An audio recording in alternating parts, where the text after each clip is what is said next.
Hello everyone, welcome back to my channel. In this video, I will show you how to create a lakehouse, upload a file into it, convert the file into a table and then load that table data into Power BI desktop. Now, let's start the practical. Here you can see that I am working in a Fabric capacity workspace. First, we will create a lakehouse, upload a file into it, convert that file into a table and finally load that table data into Power BI desktop. So make sure to watch the video till the end. Now we will create a lakehouse. Before we move further, let me show you the license mode or capacity type of this workspace. Here I am using fabric underscore test workspace. Click on more options, select workspace settings and after that click on license info. As you can see, the current license mode is trial. Let me show you this in detail. Click on edit and here you will notice that I am using trial capacity. If you read the description, select trial to assign this workspace to a fabric trial capacity. If you want to use Microsoft Fabric features, you need to have either a Fabric capacity license or a trial license.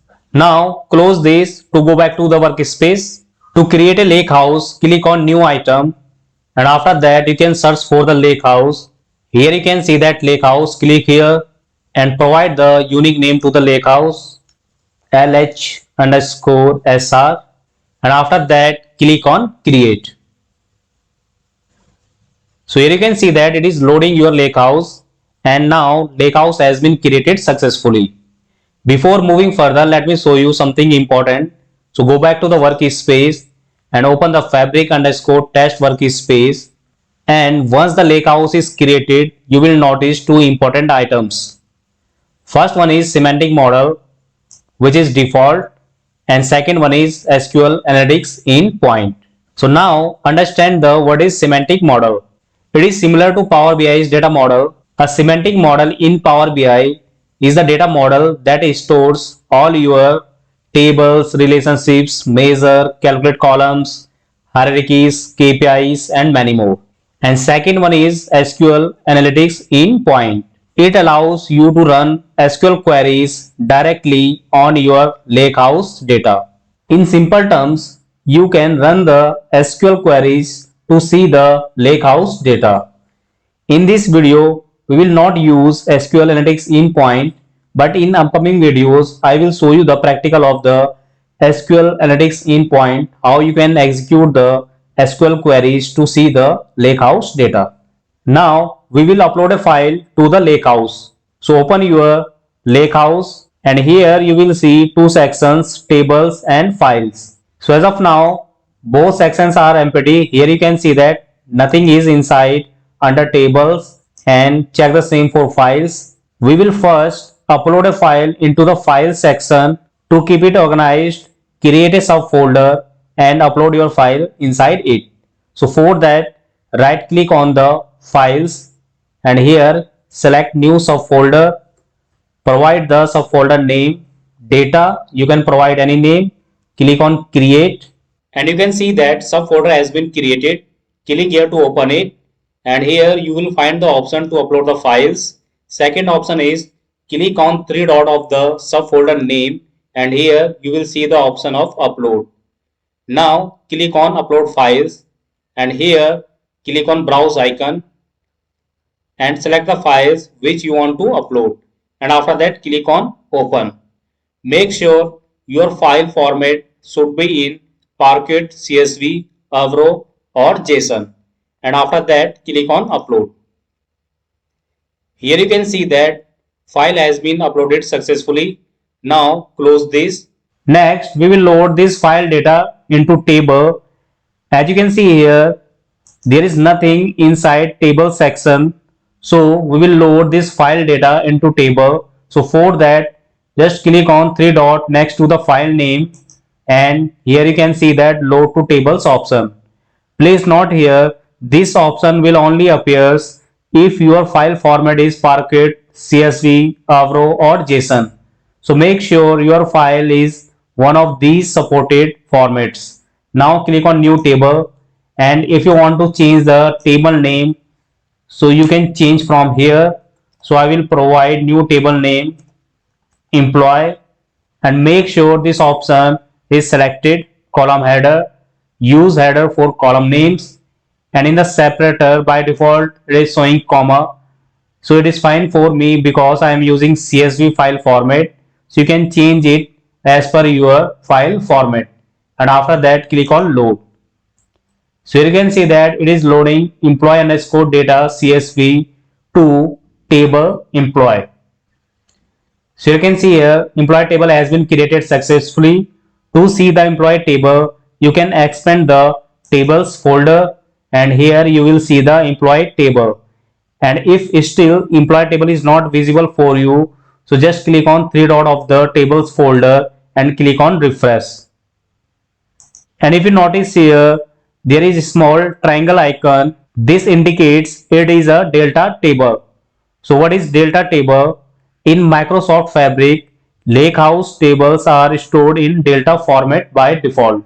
This provides high reliability, time travel, fast querying via the SQL analytics in points.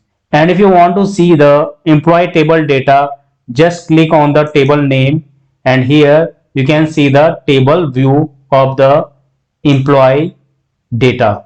If you click on the tables three dots and select view files, you will see actual data stored in Parquet files. So here you can see that Parquet format, and underscore delta underscore log folder stores schema and transaction history of the files. This structure support version control and reliable data operations, making Lakehouse a great choice for handling large scale enterprises data. Next, we will load the Lakehouse table data into Power BI desktop. But before that, I will show you quickly how you can use SQL Analytics endpoint to execute the SQL Server query to see the Lakehouse data. So select the SQL Analytics endpoint, and here you can see that this view is similar like SQL Server. Here you can see that different schemas. If you expand first schema dbo, so inside it you will see the tables, views, functions, and store procedures. And if you expand the tables, so here you will find our employee table which we created under Lakehouse. And if you expand sys schema, so these are the predefined views and store procedures. And if you want to perform some SQL queries, so here you can see that new SQL query option. So here you can write the SQL query, select asterisk from employee table and click on run. So here you can see that output of the SQL query. Here you can only perform the read only SQL queries. And if you click on model layouts, so it is similar like Power BI. Whatever tables you have in the model, you can see here. And if you have multiple tables in the Lakehouse, so you can set up the relationship here, so that later on you can use this model in the report. And here you can see that employee table with other system defined tables or views. And after that click on reporting, and here you can see that new semantic model and manage default semantic model option. So if you want to manage the default semantic model, so click here, and from here if you want to add or modify the existing semantic model, so from here you can check or uncheck the tables, and after that you can click on confirm. And if you want to create new semantic model, so just click on new semantic model, and from here you can choose the tables which you want to add in the new semantic model. Select the tables and click on confirm, so that later on you can use that semantic model in the Power BI report. Now I want to show you the something. So click on fabric underscore test workspace. So you can see that our workspace name is fabric underscore test. LH underscore SR is our Lakehouse name. So click on three dot just next to the Lakehouse name, and here you can click on view details. So here you can see that this is our SQL connection string for the Lakehouse. Now go back to the Power BI desktop. Here click on get data, click on more. After that, search for the lake house, select lake houses and click on connect. So this is our lake house name alex underscore sr, and this is our workspace name fabric underscore test. Select this, and here you can see that down arrow icon in the connect button. So click here, and here we will connect with Lakehouse through connect to SQL endpoint. Select this, and here you have to provide your authentication. If you are connecting first time, so might be you have to enter your user ID and password.